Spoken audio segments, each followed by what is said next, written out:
Hey everyone, this is Dr. Nada. Today, we're gonna learn how to give your custom weapon a custom weapon model.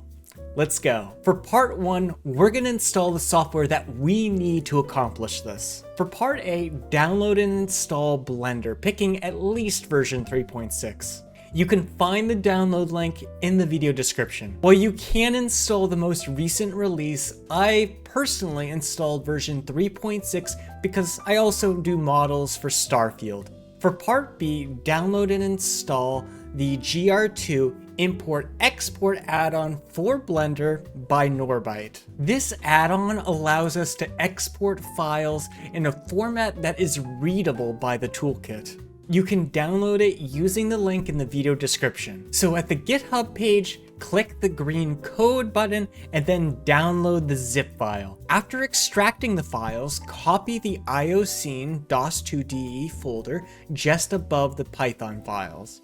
Then paste the folder into the Blender program files folder at the path on the screen and in the video description. For part C, you need to download the LSLib tool, also by Norbyte, picking at least version 1.20. Expand the assets on the releases page and then download the zip file. Then extract the files. On to step 2, this is where things get more sensitive, so feel free to refer to the text tutorial in the pinned comment. We cover nuance in this video, which you also need to know.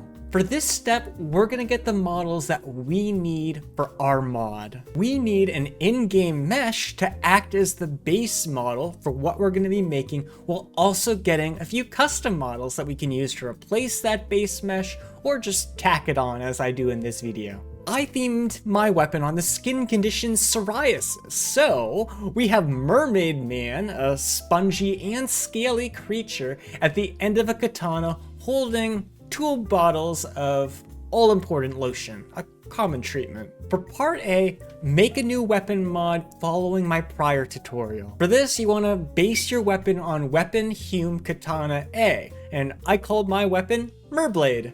For part B, we need to set a folder to hold all your models. Go to the options section of the toolbar and click on Preferences. Then go to Global Settings and set the source asset data path to a folder where you'd like to keep all your models, exported and otherwise. For part C, we're going to export the visual resource for your model. So open the Create and View Resources tab and then put your base weapon model in the Filters button.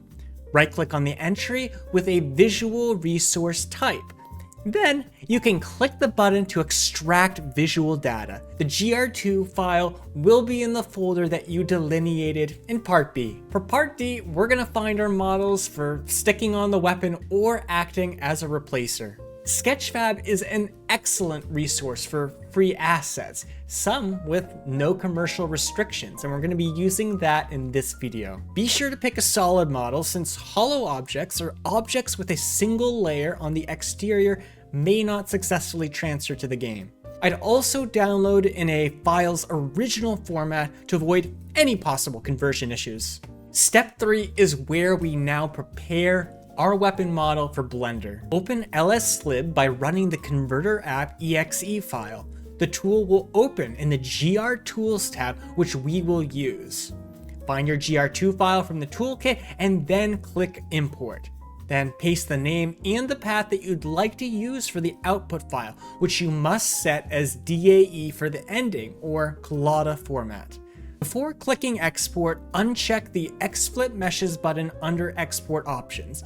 Leave everything at the defaults and then click export. Step 4 is great, and it's where we finally start editing things in Blender. If you have questions or issues, feel free to leave a comment and I or other members of the community will come out and help you. For part A, open Blender and import your base weapon DAE model. So go to File, Import Collada. Select your file and import it using the default options. For part B, we're going to delete the level of detail hierarchies that we don't need. Click on the LOD1 and LOD2 objects, right-click, and delete hierarchies. Then drag to select your model and armature. With the mouse in the edit area, as shown, apply all transforms by clicking Ctrl A and selecting Apply All Transforms. For part C, import your custom models like we did with the DAE file, picking the right file format to import. You can move them around using the Transform tab, which I won't cover in depth here. But if you want to learn that, let me know in a comment. You can also delete any armatures that come with the model if you don't want it.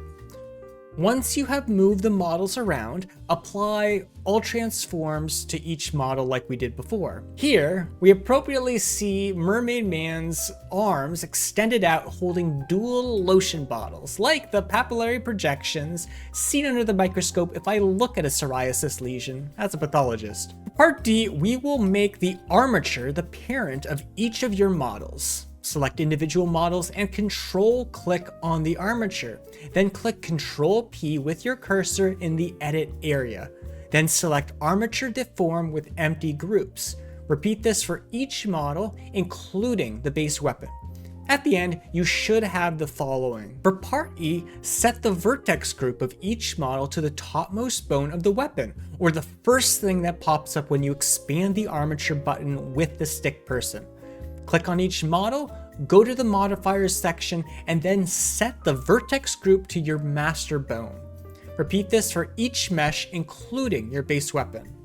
For part F, we will set the base weights of your models to ensure that they are appropriately exported. Click on your model, then go to the Edit tab, which you can access by clicking Tab, then click A to select the entire mesh, then proceed to the Data tab. Click on the master bone and click Assign to set the weight to 1, which is also roughly the percent of people in the population who are affected by psoriasis. Repeat this for all objects. You can check if the weights were appropriately assigned by going to the weights viewer to see if your object is entirely red.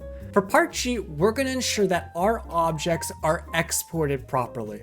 Go to the Object tab for each mesh, scroll down to the BG3 Settings Properties, enable the Rigid checkbox, then set the export order for each mesh to consecutive numbers, with number 1 being the base weapon mesh. Then apply all transforms again. Step 5 is where we finally export our model. For part A, we need to ensure that we can export our model in a format that is readable by the toolkit. So go to Edit Preferences, navigate to the Add-ons tab, and then scroll to the Import Export DOS2 BG3 Collada exporter and enable it.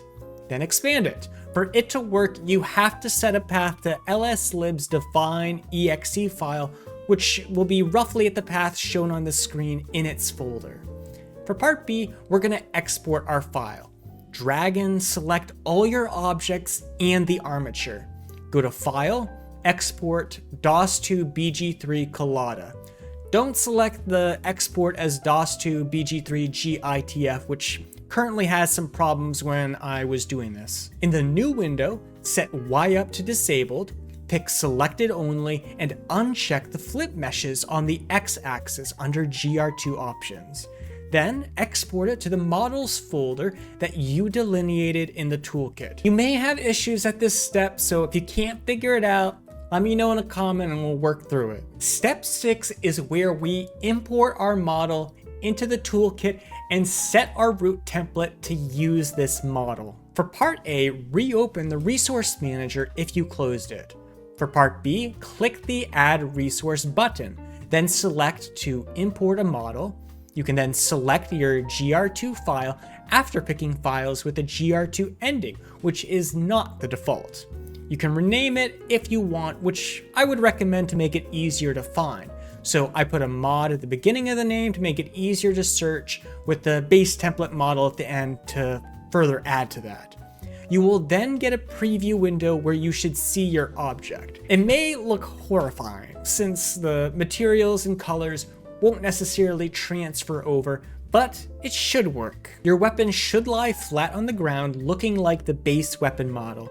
If not, I recommend evaluating the extra models that you use, which may be causing issues, especially if you joined objects. If you can't get things to work, it may be worth going to the beginning of this tutorial, which can cause stress, like what can drive psoriasis flares, but sometimes going back to the beginning is unfortunately what you have to do to get things to a functional state. For part C, go to your custom weapons root template and set the visual resource ID field to your custom model. For part D, go in-game and test, following my prior tutorial to speed this up. So save all, reload the level, and make the treasure in your chest the treasure table with your new weapon.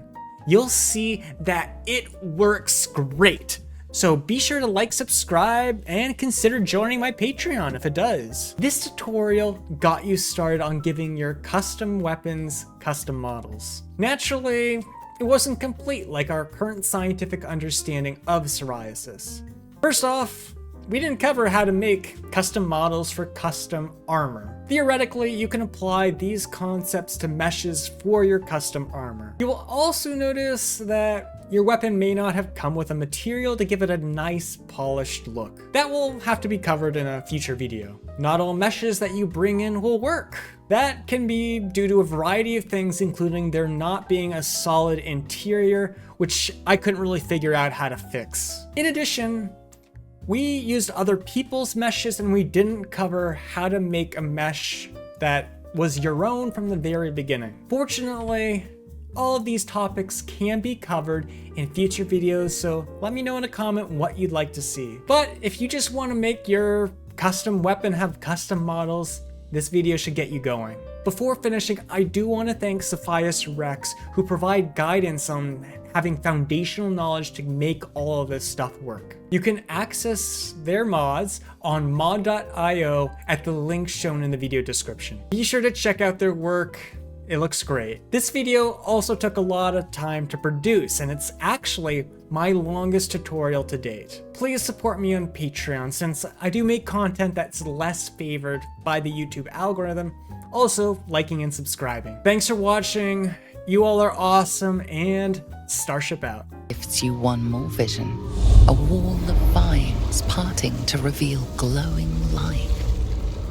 Riches of magic and mind. Cleanse the rot, and they are yours. You do the circle a service.